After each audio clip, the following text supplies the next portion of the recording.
So F1 has finally been announced then, and I'm here to give you 6 things that you may have missed from the official announcement.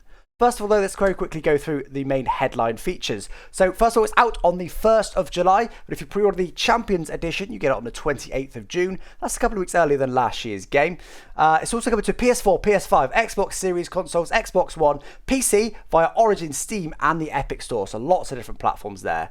It, of course, features all of the 2022 F1 cars and the 2022 tracks, including the brand new Miami track, which is the only new track to the series this year.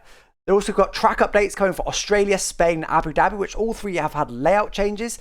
No other mentions to any updates to any other tracks, because some of them, like for example Spa, is actually quite an old model now. It could do just kind of a bit of a refresher. Let's hope they've updated some other tracks as well, but no mention of that as yet. Also, the official 2022 sprint format is coming, which is in, 3 or 4 races or so in the 2022 season. That's coming to the F1 game for the first time.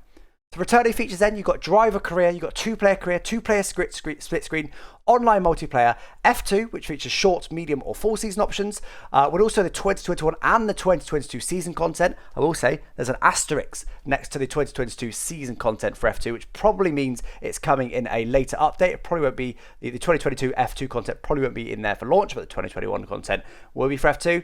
And of course, the My Team Career Mode does return as well, but you can now choose the different starting budgets of newcomer, challenger, or front runner. So presumably that literally starts you off with perhaps barely any money, so you almost like buy a team or start a team with no money, or you start a team with loads and loads of money. That's presumably how that works. I'm sure there's a few other new things to My Team Career Mode as well, but we don't know about any of those just yet, if there is any. There's also no Breaking Point story mode been mentioned at all so far, and I feel like if that was back, they would have mentioned it, certainly in the returning features section. So I think it looks like F1 22, so far at least, doesn't have any kind of story mode. I think they just go back to being more the career modes.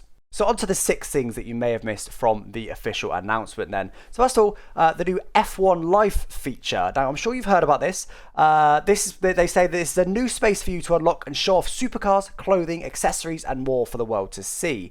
Now, these will be unlocked both sort of by playing the game, through the in-game pass, also through the store. So that'll be your microtransactions and stuff. It's going to be more visual stuff. But that's quite a big feature. But the thing you may have missed, which is only mentioned just in a little sub-page somewhere, is that you can change the pace by taking supercars from some of the sport's biggest names to the track in our all-new Pirelli Hot Laps feature. Now, that was only mentioned one place on all of the EA website, not on any of the store pages, barely anywhere that was mentioned. So that is a feature that you may well have missed. So you will actually be able to drive the supercars. It's not just a case of perhaps showing it off in, I don't know, maybe you'll get an apartment or something with a garage, I don't know. You'll actually be able to drive some of the supercars, which is really, really interesting. And yeah, as part of a Pirelli Hot Laps feature. So will that be like a time trial? Will we be able to play that against other people? Don't know yet. The other interesting part of that is that it says the sport's biggest names, which suggests to me it'll be perhaps a McLaren, a Ferrari, an Alpine, perhaps all of the Mercedes, of course, perhaps all the brands that are within the actual sport itself is the ones you'll be able to drive, including Aston Martin, but perhaps no others. So I don't know, Lamborghini, for example. Perhaps there will be no Lamborghinis in it, but I'm not too sure on that one yet. But yeah, a lesser little spotted little feature there on the EA's website. Next up is the addition of an immersive or broadcast style for formation laps, safety car, or pit stops. Now, they say the redefined race day allows players to customize their setup with new immersive and broadcast options that affect formation laps, safety car periods, and pit stops. Select immersive and players will face risk-reward challenges, which could be the difference between a place on the podium or finishing outside the points. Broadcast takes the pressure off with controlled and authentic cinematics that keeps players close to the action. Now, that's all we've got so far, but that is really intriguing to me. So particularly because of pit stops. I mean, well, actually more so because of safety cars. Formation laps, you kind of go, okay, fair enough. Perhaps it would be a choice between driving the formation lap yourself, or perhaps, you know, watching some almost like mini highlights of the cars coming to the grid and perhaps Crofty's talking and it's building up the hype for the race. That makes sense.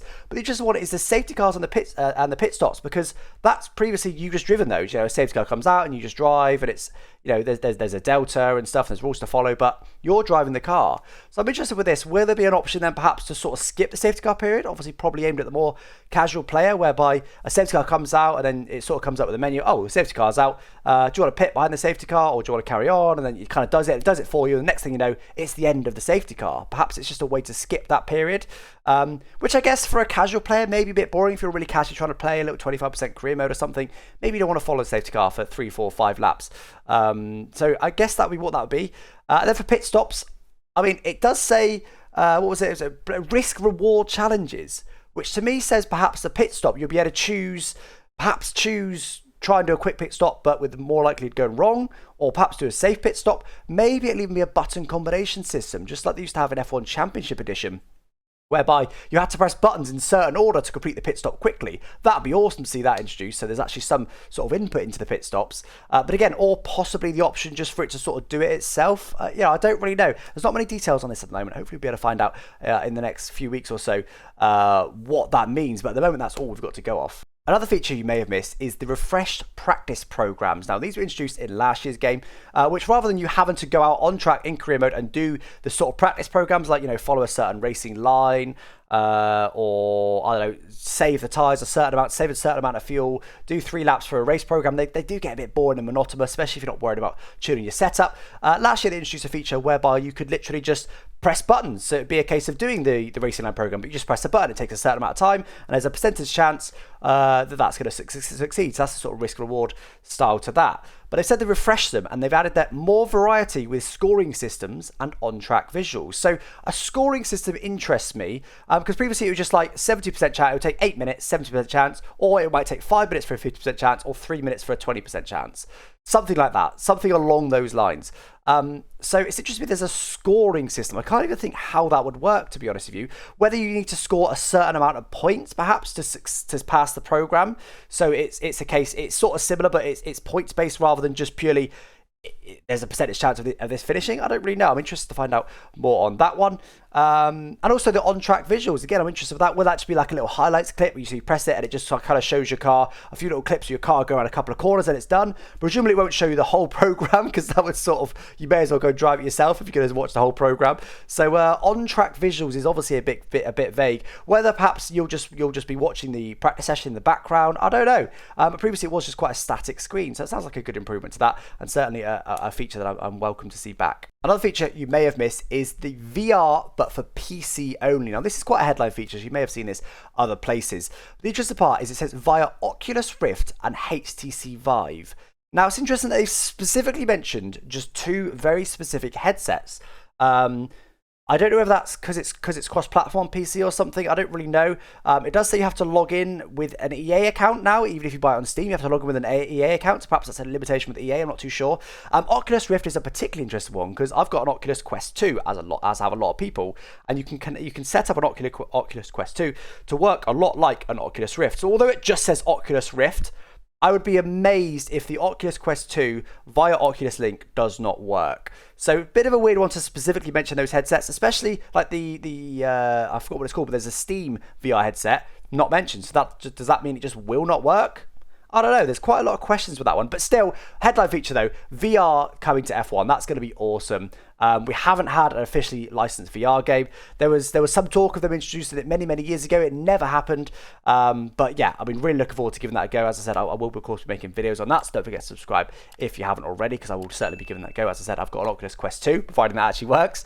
And also, I'll be interested to see if that eventually comes to consoles. I mean, PlayStation have got a VR headset coming out soon, haven't they? So be interested to see if that comes to consoles. But for now, it is just a PC-only feature. I suspect it will need to wait until we don't no longer support the last gen of consoles. It only supports current gen before it goes to perhaps supporting VR, because of the insane requirements of VR. You have to be able to output 4K resolution at like at least 100 FPS. It requires a pretty beefy system to be able to do that, so the old gen just won't be able to do it. So yeah, I wonder if they'll wait for that. But anyway, like I said, PC, VR, awesome. I'm very excited to give that a go on an officially licensed F1 game. Another feature you may have missed is the adaptive AI.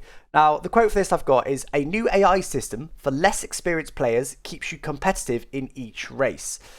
Now, that's, again, very vague, obviously, as they've been on purpose. Hopefully we'll find out more in the coming weeks. But yeah, I can't really think what that would be. I mean, certainly that feature is going to be welcome because in last year's game, the AI just, they were too varied race to race. Some races you'd be running 110 AI, which is the maximum, and the AI would still be a little bit too slow.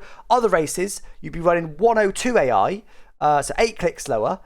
Which is quite a lot, on the same track that would be like 2 seconds a lap time or so, and still be struggling to beat the AI. So it varied massively track to track, the AI in last year's game. So hopefully this, whatever it is, will sort of level that out a little bit, because it was really annoying to have to go, well, what AI are we going to run? Because if you just ran the same one, it would just vary so much track to track. So hopefully it's something to help that, but we don't know too much more on that yet. Again, hopefully we find out a bit more in the coming weeks. I'll be interested to know exactly how this works. One thing I hope it isn't is just the AI just like literally adapt into you live on track, whereby, if you go a bit too fast, they literally speed up. I don't know. That sounds like that could definitely go wrong, and sometimes you deserve to be faster than your teammate. For example, if you've got a bit of a slower teammate, you should be faster than them. So if they're matching it so that your teammate's as fast as you, that never allows you to have an advantage, which in theory sounds okay, but then how would it work with tire offset or fuel offset or ERS deployments? It gets a bit messy, see what I mean? So I kind of hope it doesn't adapt during the race, but we'll wait to hear a bit more on exactly how that works. And finally then, the last thing you may have missed from the F1 22 announcement is that there's no crossplay. Not a positive thing, unfortunately. I was very much hoping for crossplay, and honestly, I was expecting crossplay in this year's game. Other Codemasters games have had crossplay, but interestingly, they were released as a post-release patch. Dirt 5 had it, and I believe Grid Legends had it as well. But both as a post-launch patch. But there's a page specifically on the EA website that says no, you will not be able to play. PlayStation will not be able to play with Xbox, etc. Pretty disappointing stuff. I hope that will be added as a post-launch patch. As I said, it has been in others, but yeah, it seems, at least for now, I'm not going to say at launch, because I guess it could still change between now and launch. We've still got a couple of months. But it seems for now there's going to be no cross-play at F1 22. So if you're on Xbox, you can only play with Xbox players. If you're on PlayStation, you can only play with PlayStation. If you're on PC, you can only play with PC. It's a bit disappointing, but it is what it is. Like I said, fingers crossed that it's going to change in the very near future. And there we go then, guys. Hopefully you found a few things in this video that you didn't know before. That was the intention of the video. Let me know down in the comments section if I've missed anything, if there's any perhaps little hidden features that you found. I mean, I did scour the store pages, all of the EA website, even looking at all the tags. I even tried to find the achievements for the game. I did fail, unfortunately. And I even asked some Cody's employees for little scoops, but I wasn't able to get anything out of them, unfortunately. So I did try pretty hard to try and find any inside information, or not inside information, but sort of hidden or lesser known information. So let me know down in the comments if you found anything, and we'll be sure to keep an eye on it just to make sure that there's nothing major that I've somehow missed. But anyway, guys, thanks for watching. Don't forget to subscribe if you're new, and I'll catch you next time. Bye bye.